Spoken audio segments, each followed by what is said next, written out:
author and is the go-to source for the media. Mitch's books include the industry's bestseller called Storytelling for Financial Advisors and the groundbreaking book, The New Retirement Mentality.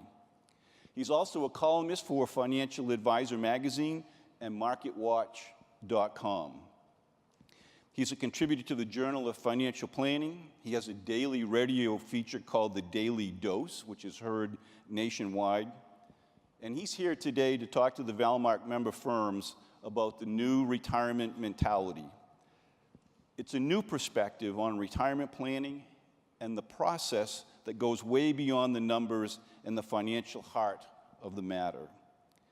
This is a critical message for us to hear in thinking about our own businesses and retirement as much as it is for the clients we serve. Ladies and gentlemen, please join me in welcoming Mitch Anthony.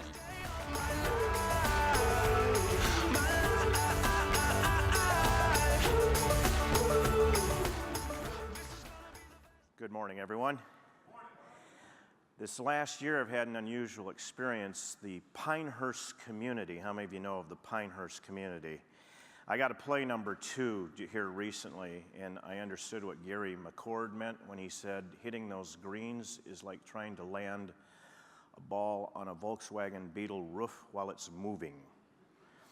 But I was invited twice, 6 months ago, to Pinehurst to talk to the Pinehurst community at large, which I thought, well, this is unusual because usually I'm talking to people before they retire, and these people are already retired. And it was quite an amazing experience. And then they invited me back just a month ago, but in my first meeting, I met a guy who came up to me.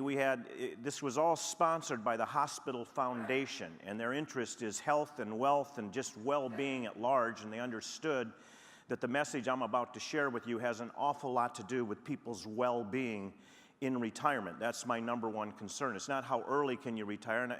It's not do you have enough money to retire.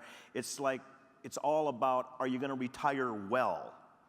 Are you going to be well in this phase of life we call retirement? So a gentleman came up to me. We had one night, we just had sort of a social mixer, and he came up to me and he said, Mitch, where do I find a retirement coach? I said, well, tell me your dilemma.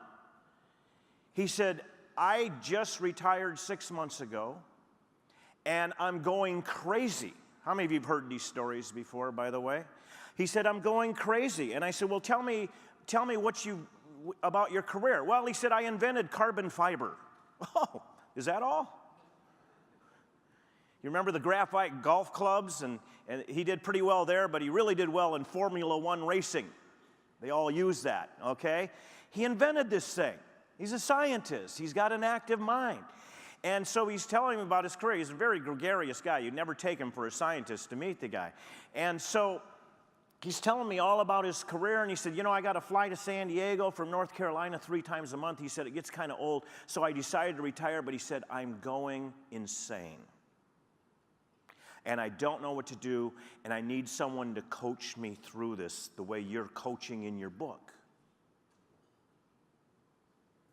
You ready for the punchline? John is 77 years old.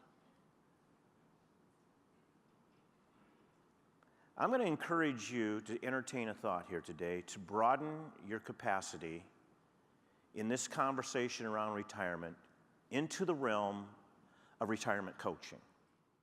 Reaffirm the idea I've had for years, and that is there's no amount of money on this planet that can buy you purpose in your life.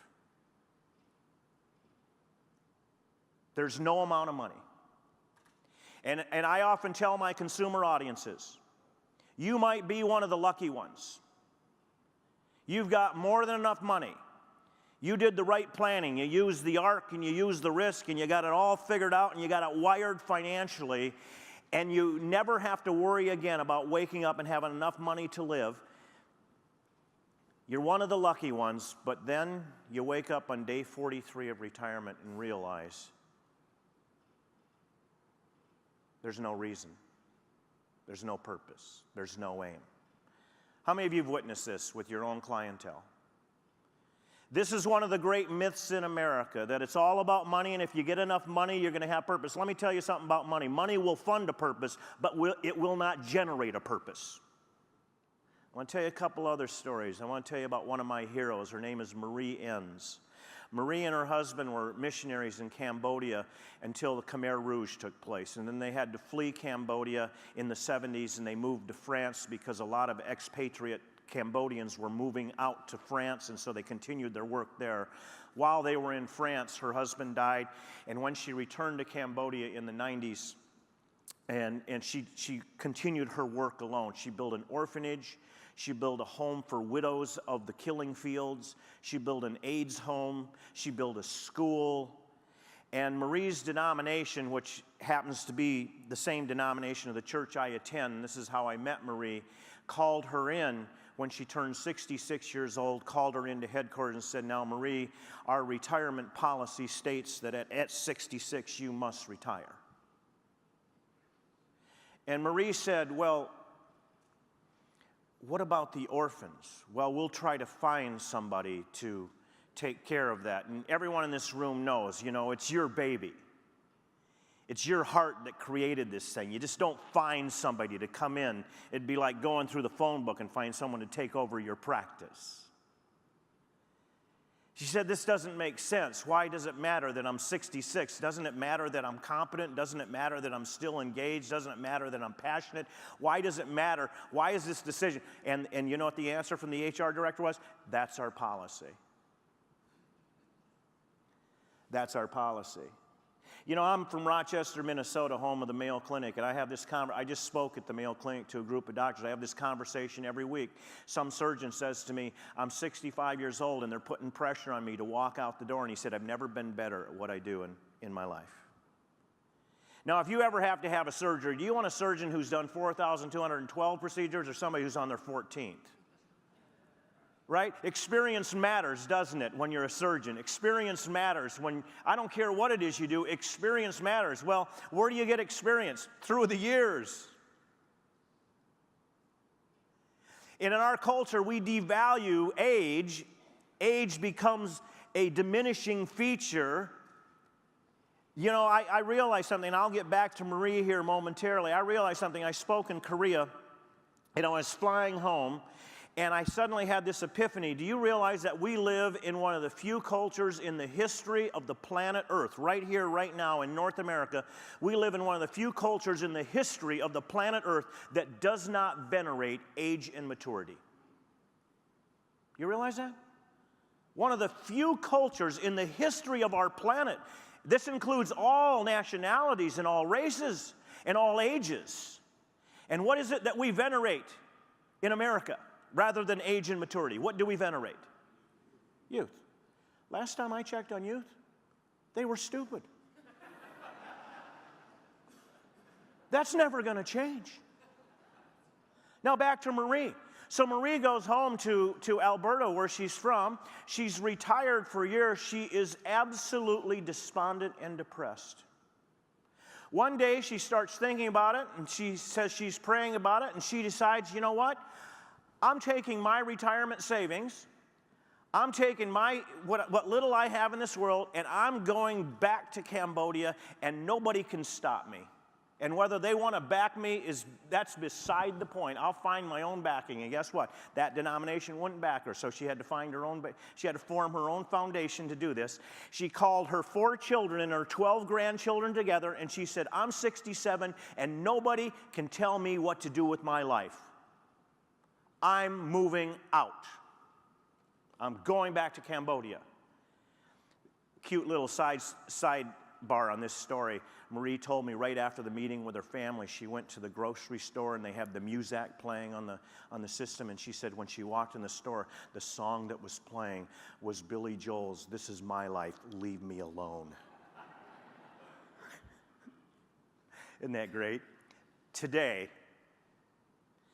Marie runs Place of Rescue 1, 2, 3, and 4. 4 orphanages, 4 schools, 4 homes for widows, 3 AIDS facilities. She just came on a tour of the States this last fall. She's 81 years old. And she's informed all of us, when she goes, she's going to be buried next to those widows from the killing fields. Isn't that a great story? Marie has purpose. The question that keeps coming up is, what does age have to do with this? Do you realize that retirement fundamentally is a concept founded on an ageist idea? And the ageist idea is that all people are equal at whatever age you want to choose here, 62 or 65. Choose the age you want to choose. I'm going to go with 62. All people are equal at 62. Well, can we pause here and hit the brakes on that thought? How many of you agree with that idea, that all people are equal at the age of 62? Of course not. It's absurd. But it's because of retirement,